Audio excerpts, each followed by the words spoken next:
নমস্কাৰ আজি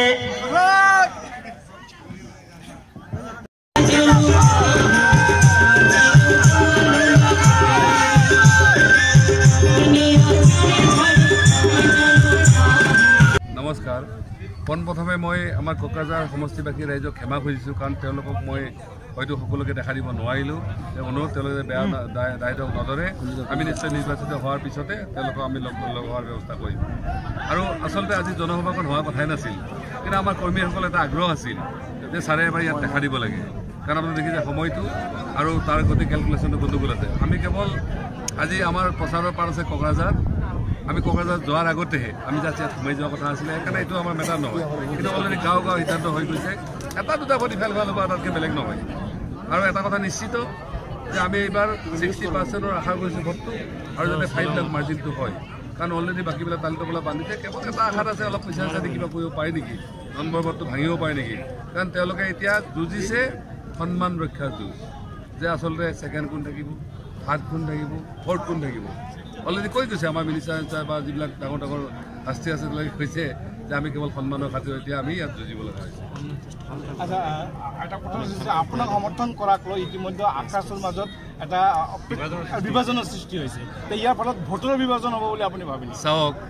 এই পলিচিটো আগৰে আছিলে অৰ্থাৎ ফাইনেল পলিচিটো আছিল যে বড়োসকলৰ ভোটটো কোনফালে যাব তাৰ এটা কণ্ডিশ্যন আছিল যে নন বড়ো ভোটটো যাৰ ফালে আহে তেওঁলোকে মানে ভোটটো পাব এই ক্ষেত্ৰত ইউপিপিয়ে চেষ্টা কৰিছে নন ভোটটো নিবৰ কাৰণে তেওঁলোকে আজমানো লৈছে ঠিক তেনেকৈ হাগ্ৰামা মহিলাৰ মানে এটা কথা ক্লিয়াৰ কৰিছিল যে 2-4 আপোনালোকে দেখিব তেওঁ বড়ো ৰিজাল্ট কাম কৰা নাই তেওঁ নন বড়োৰ মাজত মানে ঘূৰি আছে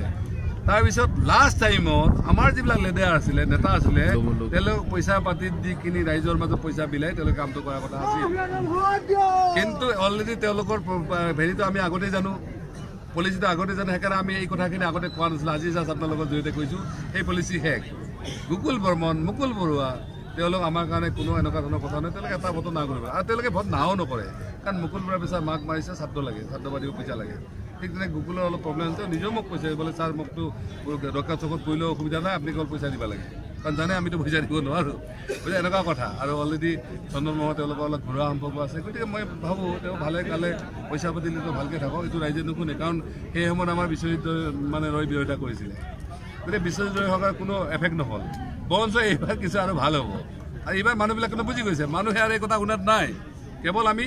ঐক্যমঞ্চক আমি সন্মুখত আনিছিলোঁ যাতে নীতিগত সিদ্ধান্ত ক্ষেত্ৰত তেওঁলোক আমি থাকিব পাৰোঁ আৰু পৰৱৰ্তী দিনৰ BTC কাউন্সিলত তেওঁলোকে এটা মুখ্য ভূমিকা ল'ব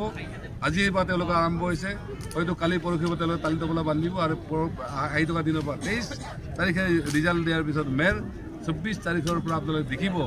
যে এটা নতুন মানে দিন বা পৰিৱৰ্তন BTCত বলাটো আৰম্ভ হৈ গৈছে বিভিন্ন সভাত আপোনাক কটাক্ষ কৰি আপুনি মতানে মাইকী চিনি নাপায় সমষ্টি বা কেনেকুৱা ধৰণৰ কথা কৈছে কি ক'ব আপুনি মই সঁচাকৈ কৈছোঁ যে হাগ্ৰামা মহিলাই আমাৰ BTCত জনি লিভাৰ মই ভাবোঁ তাতকৈ আৰু বেছি কোৱা কোনো কথা নাই তেওঁ জনি লিভাৰ নৱসেনা কোন তেওঁ ভালকৈ জানে বিশ্বজিতে মোক পালে সদায় কয় যে ভাই আচলতে তইহে আছিলি কয় আমিতো নকলি আমি এনে আৰু কিবা আছিলোঁ নহয় আৰু বাইদেউকতো আগতে বাইদেউতো মানে হাগ্ৰামাক লৈ ঘূৰাইছিল ক'ৰবাত কোৱাৰ মানে শিলগুটি দলিয়াব লাগে কিবা দলিয়াব লাগে হয় নহয় এইবিলাক তেওঁৱে কৰিছিল বাইদেউ গাড়ী উঠাই লয় এইটো আৰু মই কি ক'ম আচ্ছা ভোটৰ দিনাখন নিৰ্বাচিত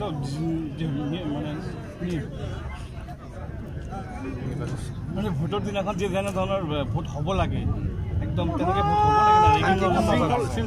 নাই একদম শৃংখলা হবে কাৰণ আমাৰ ৰাজ্যৰ এটা কথা ক্লিয়াৰ যে আমি ইলেকশ্যনত জিকি আছোঁ ইয়াত কোনো গণ্ডগোলৰ কথা নাই কিন্তু এটা কথা ঠিক তেওঁলোকে চেষ্টা কৰিব আৰু যোৱাবাৰ যেনেকৈ হাগ্ৰামা মহিলাৰ পল মানে যে চেণ্টাৰ আছে তাত 848টা ভোটৰ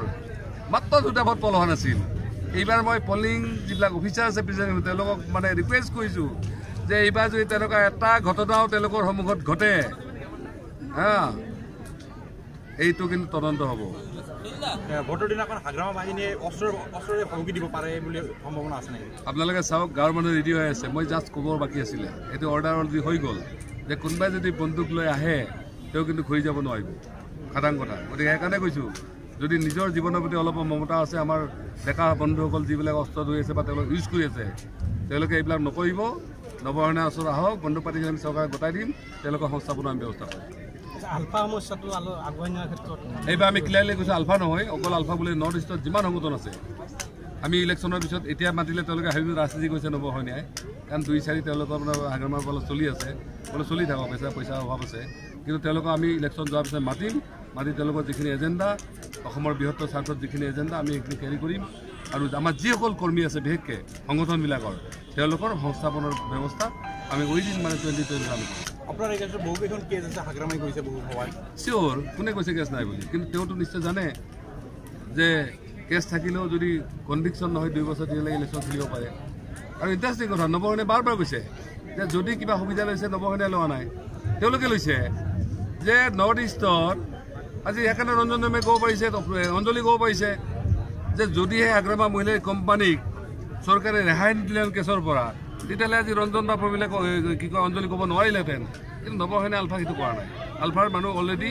তেওঁলোকে মানে আপোনালোকে বেলেগ নালাগে, যিবিলাক যাৱজ্জীৱন কাৰণ এতিয়াও খাটি আছে ক'ব বুলি গম পাব, নেতাসকল মানে তেওঁলোকে মানে কৰ্টৰ তাঁত বাগদি কাঢ়ি আছে। ঠিক আছে, ধন্যবাদ।